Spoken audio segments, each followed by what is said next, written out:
What? What is this? A commentary? Yeah, I'm doing a commentary. What is, like, I'm sure you're all confused. No, Let's Plays are still my thing. That is what I want to do. That's where I started on YouTube. That's what I want to do right now. Nothing can really change that for me right now. But I don't want to abandon just like normal commentating entirely. The thing is, if you see me doing it, I won't be doing it on Call of Duty. You'll be getting me playing like Uncharted, or as you're seeing here, Twisted Metal. Yes. One of the biggest reasons I decided to do a commentary here is because my good friend Brandon is telling me to send him every Twisted Metal video I do because he thinks this game looks amazing, and he's extremely jealous. This game's awesome. It's had its online connectivity issues more than most games do upon launch, but they're Jaffe and the guys at Sony, David Jaffe, the co-director on the game, hard at work at getting stuff fixed. And there's hair in my mouth, and I don't know why. And it's been slowly improving. It's actually really good now. They think most, if not all, the issues are going to be gone tonight. So when you get in, you got to play a game. Man, is this shit a lot of fun. What you're seeing here is Team Deathmatch.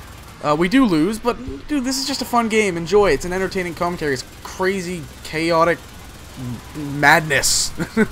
It's so much fun. The single player for this is okay. It's solid. It's not too long. Really, it's just kind of like an extended tutorial for the multiplayer with some badass live-action cutscenes. The real bulk for this game, the meat and bones, the multiplayer. Shit, this is fun, man. And like, this isn't it's different. One thing people complain about when you're talking about really any shooter other than Call of Duty is it's not, the pace isn't fast enough. They can't get into it, and that's the thing with Twisted Metal that's kind of interesting. It's still like insanely high pace like Call of Duty is, but it does require some thinking. It requires a ton of strategy. You need to know how your car handles, because they all have different armor stats, special weapon damage, speed, all that kind of stuff. And whenever you get into the middle of things, I don't do it all the time here, but the big thing is you have to kind of go around the map, collect some weapons, build up your arsenal, and then get into the fray of things. It takes, you know, that's a little bit of a slower-ish pacing because you're not in the middle of the action, but you're still going at like fucking 100 miles an hour. It's insane. It's so much fun. The controls are great.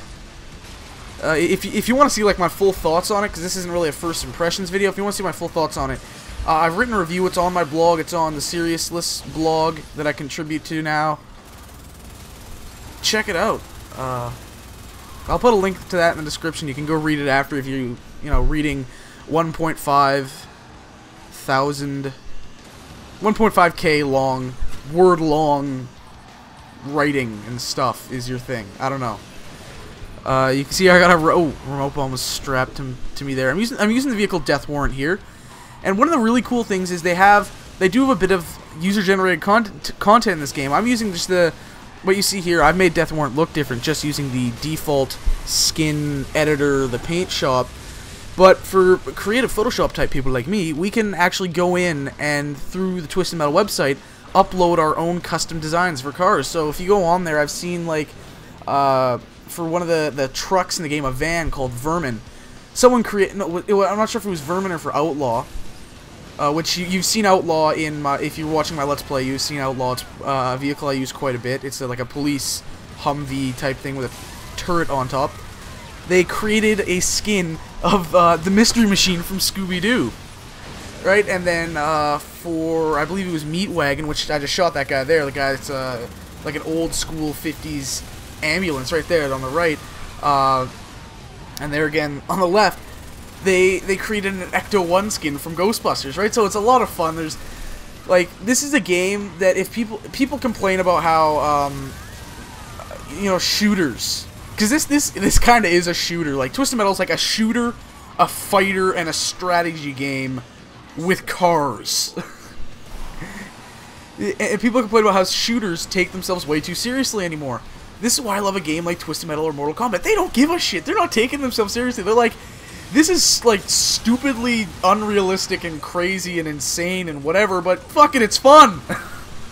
And that's what I love about Twisted Metal. And of course, there's also a bit of the nostalgia factor, because Twisted Metal was, like, the third series I played on PlayStation 2 along with Spyro and Crash Bandicoot. So I have really fond memories of this game, and it is, like, I don't even know how many games include split screen anymore, but Twisted Metal has split screen. That is the best thing ever. I remember Mercenaries 2. I love the first Mercenaries. Then Mercenaries 2 is like, hey, we're gonna have co-op. Yeah, that's awesome. I'm like, fuck yeah, co-op. That's sweet. I'm gonna go to my buddy's house because he has the game and we're gonna play it. And then we discovered that the co-op was online only. And my immediate reaction was just to bitch at EA saying, why the fuck do I have to buy a copy of your game so I can play co-op with my friend that is a 5-minute walk? I would much rather, gasp, go outside, walk my ass down to his house, and play the game sitting 5 feet away from him. I don't know, that just seems more fun to me. Maybe I'm old school, I don't know. But I just miss that, and the fact that Twisted Metal has that, oh, this is going to be so much fun. This is going to be insane. It's PlayStation exclusive, if you didn't know. Come on, it's Twisted Metal. Sony owns the IP. Learn your shit, peoples. So it's PlayStation exclusive. It's a ton of fun. It's crazy. It's insane.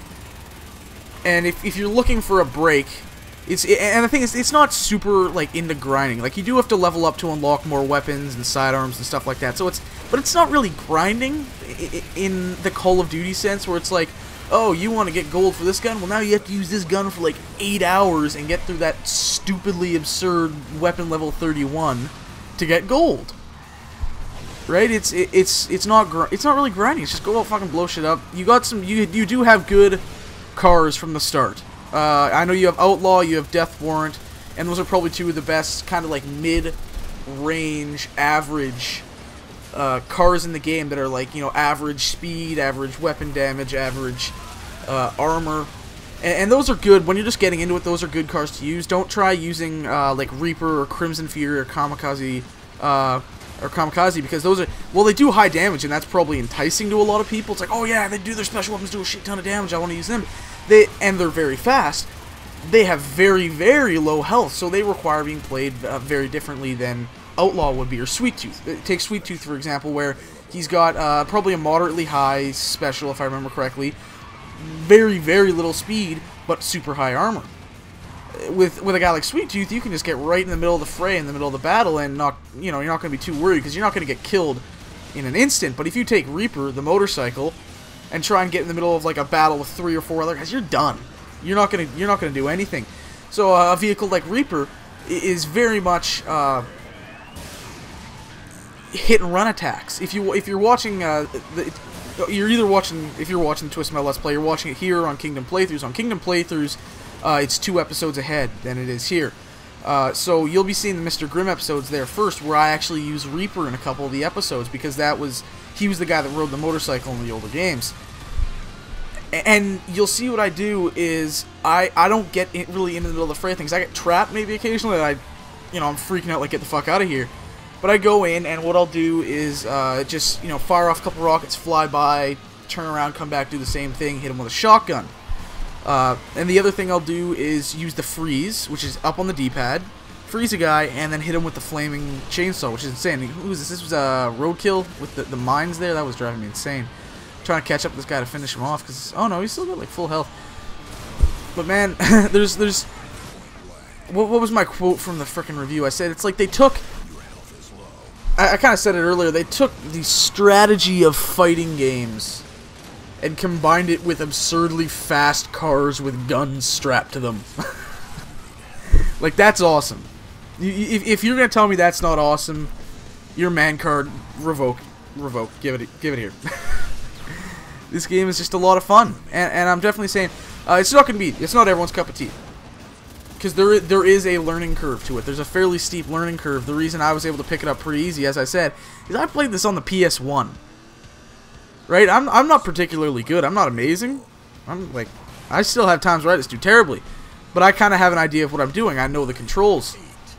So yeah, it's definitely not everyone's cup of tea. So if you're not really sure, rent it first.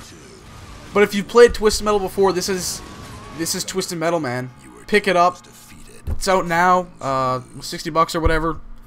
Definitely recommend it. There's a commentary, long one, 10 minutes. Hope you enjoyed. Like, favorite, do whatever you want with all the crazy buttons below. There's a comment box too, and I'll see you guys next time.